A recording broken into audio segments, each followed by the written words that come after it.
As you've been able to just kind of reflect on the last couple of games, what was that experience like for you? It was a really good experience. Being out there in those type of high stakes games, the energy is immaculate, and so just being out there with the guys, being able to fight and put everything on the line. We fought real hard in those games, and you can't really ask for much more. And just looking at when you joined this team after training camp and the growth that you've made this season, just what is this season and this opportunity with the Thunder meant to you? It's meant a lot. I think everybody that plays this game is playing for a reason, and whatever that reason may be.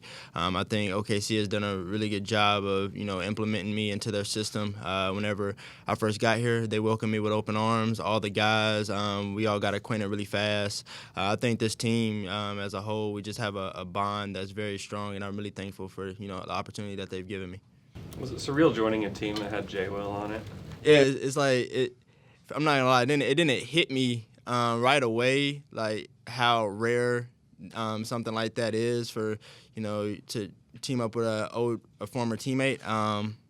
But after a while, it's just like, wow, we're really in this thing together. And who knows where the future may take us, but this right here, the memories that we made with this team will forever be cherished. I know that a lot of Thunder fans, when they think about you, they first think about that Mavericks game. Does that game just stick out in your head as well? I mean, I'd be lying if I said it wasn't. But for sure, everybody's looking for opportunity in this league, and stepping on that court with around 6 minutes left in the game. In my mind, we still had a game to win, so just going out there and laying everything on the line and let the results, do the rest. But definitely was a fun game, just feeling the energy, getting the dub with the team. Do you think playing closer to home helped with the comfortability on the court? I mean, when I'm on the court, nothing else really matters. But definitely, I think what I will say is playing close to home is really good to be able to have, my family come to a lot of games. They were able to make, almost all the home games, which is kind of like when I played back in college, they were able to come to all my home games then. So that's really refreshing.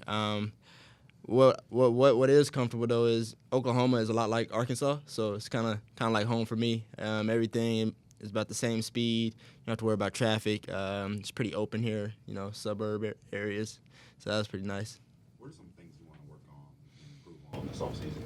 Yeah, I think for me, first off, keep the main thing, being able to shoot that rock. But other than that, I want to really work on my strength, durability and endurance, so I can withstand a full season of 82 plus postseason. So I think that's going to be my main focus going into this offseason.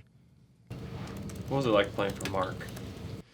Mark is he's a hell of a coach, and I think he does a really good job of relating to the players, and he knows how to get each and every player going, and he does a really good job of making adjustments and just giving guys opportunity. So he's a tremendous coach, and I think he's got a bright coaching future ahead of him still. Jay already said he wants to play golf against you. You still have it, and can you beat him? Of course, I still have it. I mean, maybe not to this how I used to, but you give me a couple weeks of practice, I'll be pretty sharp. But definitely gonna take him up on that challenge. There's been a few guys already kind of challenged me, so I got a lot of golf ahead of me this summer. Isaiah, there's been some controversy here in the exit interviews that people think that Shay's Instagram captions are not Shay's words. What do you think about that? Do you believe Shay, or do you think he's a ghostwriter? No, I believe there is. If anybody knows Shay, they know that he's creative. He's got a very creative mind, and I think when he sits down and he thinks of a caption, it probably got to the point where it's like second nature to him. Now he may have somebody in his ear here and there, but I think for the most part he's doing most of the deal. Trey and Aaron say that it's Drake that's in his ear. You said what? Treyman and Aaron Wiggins say that it's Drake in his ear. It's Drake. Could be. Hey, I'm not in his circle like that. So, I mean, if it is, kudos to him. bottom line is they're great captions, and the fans love it. So whoever's doing it, continue. Do you have a favorite one? I don't necessarily have a favorite one, but my favorite thing about his captions is most definitely J-Dub's interactions. I think a lot of people can attest to that, so that's pretty cool to see. His interaction with every caption. He really ties it all together. Yeah, he does. So if you're ever confused about one of those captions, you just go in the comment section, find Jalen Dub. He's gonna dumb it down for you for sure. What was your perspective of the Thunder before you got here? And then how did that change as you kind of melded into the team?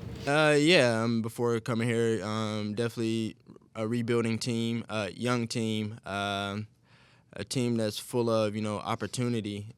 Coming here, actually, when I first got here and we started playing, once we, saw what we could do on the floor, it's like, instead of being this young team that nobody expected, much from, we become a team that's like, hey, we can actually play for something. And I think that just speaks volumes on the players, the coaching staff, the strides that we made over the course of the season, to be able to say that we can do more, a lot more than what, everybody else expects. So it's definitely my perspective on the team changed just a little bit over the course of the season for sure.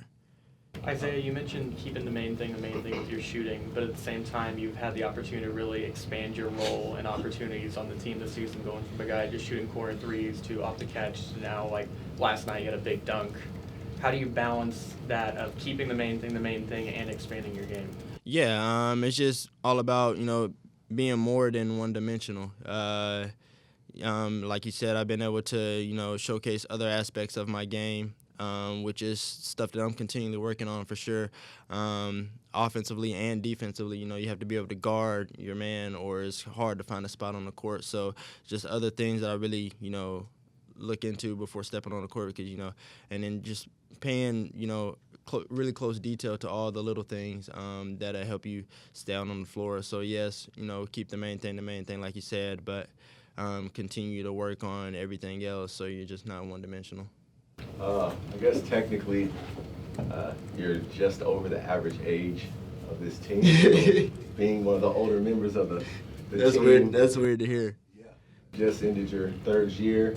I know you're not really thinking about, maybe post-basketball plans, but what may you be interested in going into after your career? Or during your career. It could be something during your career. Hopefully we have a lot longer career ahead of us, but afterwards, I don't know. I feel like I would want to stay in sports in some way, shape, or form. So maybe an agent, who knows? I think when that time comes, I'll be much more decisive, but could be leaning towards that way.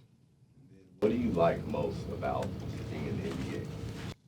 Outside the money. Yeah, I mean it's a dream. It's honestly a dream come true. It's a very small percentage of people get to make it to this point in their life. So just to be able to play a sport that I've been playing since I was born, it's like it doesn't even feel like a job. I'm out here doing my my lifelong love is to play basketball. So just grinding with the guys, getting wins, continue to get better as a player, as a person. Basketball has a lot more to offer than just on court. It really teaches you how to be a man. And so I definitely, want to thank basketball. I want to thank the opportunities that it's given me in life. So for sure. And what's the hardest aspect of being an NBA player? It doesn't have to be on the court, but just being an NBA player, what makes it hard? Let's see. I think for a lot of people, not necessarily for me per se, but I think one of the toughest things when people get to the league is that you really got to learn how to manage your money and your time, because you're gonna have a lot of it. So I think on court, it's kind of, if you made it this far on the court, it's kind of second nature every time you step out there. Once the ball just tips in the air, you may have some nerves, but once the game gets flowing, same basketball you've always played. Isaiah, what was your impression of Shay before you got here, and then did it change or evolve as you got to know him? I mean, even before I got here, I knew Shay was a hell of a player. You know, seen him play a few times before coming here. So definitely when I got here, he just kind of carried on the same narrative that, you know, already had of him. He's a great player, and I think he's just going to continue to, you know, prove people wrong and just continue to open eyes and continue to shine like he's always done.